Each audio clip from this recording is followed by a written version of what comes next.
আসসালামু আলাইকুম। নতুন আরেকটি ভিডিও নিয়ে হাজির হলাম আপনাদের সামনে। আমি আজকে যে রান্নার রেসিপি নিয়ে এসেছি সে রান্নাটি খুব ইউনিক। এই রেসিপিটি একবার বানিয়ে খেলে বারবার বানিয়ে খেতে মন চাবে। ভিডিওটি ভালো লেগে থাকলে অবশ্যই পুরো ভিডিওটি দেখবেন এবং বাসায় বানিয়ে খাওয়ার ট্রাই করবেন। আমার আজকের রেসিপির নাম মাংস ভর্তা। আজ আমি এই মাংস ভর্তা করার জন্য মাত্র 1 পিস মাংসের টুকরা নিয়েছি। আমি মাংসের টুকরাটা আলাদা করে নিয়ে নিয়েছি এবং ছুরির সাহায্যে তা ছোট ছোট পিসে পরিণত করছি। আপনারা দেখতেই পাচ্ছেন ছোট ছোট পিসগুলোকে এখন আমরা কিমাতে পরিণত করব। এখন আমার কিমা করা শেষের দিকে। এখন আমরা চলে যাব মূল প্রসেসিংয়ে।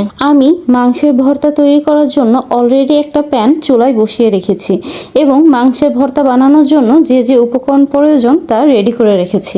আমি প্যানে অলরেডি রেখেছিলাম মাংসের কিমা, পেঁয়াজ কুচি, রসুনের কোয়া, আদা কুচি, শুকনো মরিচ ও কাঁচা মরিচ। পরবর্তীতে আমি সামান্য পরিমাণে লবণ ও হলুদের গুঁড়ো নিয়ে নিই।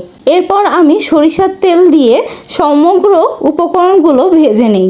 উপকরণগুলো যেন খুব ভালোভাবে ভাজা হয় সেজন্য কিছুক্ষণ অপেক্ষা করব এবং একটু পর পর তা নেড়ে চেড়ে দিব।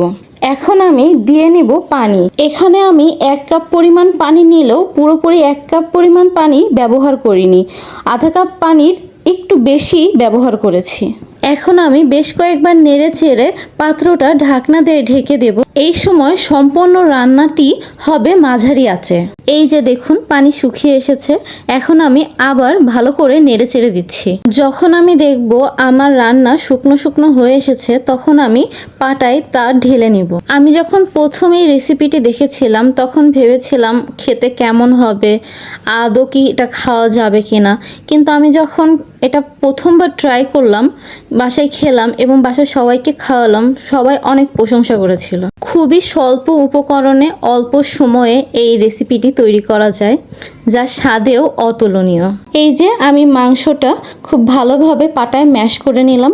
আপনারা চাইলে ব্লেন্ডারেও করে নিতে পারেন, কিন্তু আমার মনে হয় পাটায় তৈরি করা ভর্তা বেশি মজার হয়। আমি খুব ভালোভাবে পাটাটা কাছিয়ে নিলাম এবং ভর্তাগুলো বল বল করে একটি পাত্রে তুলে নিলাম। এই তো হয়ে গেল আমার 1 টুকরো মাংস দিয়ে তৈরি করা মাংসের ভর্তা। আমার আজকের ভিডিওটি যদি আপনাদের ভালো লেগে থাকে অবশ্যই লাইক কমেন্ট করতে ভুলবেন না। আজ এই পর্যন্তই। আবার হাজির হব নতুন কোনো ভিডিও নিয়ে আপনাদের সামনে। আল্লাহ হাফেজ।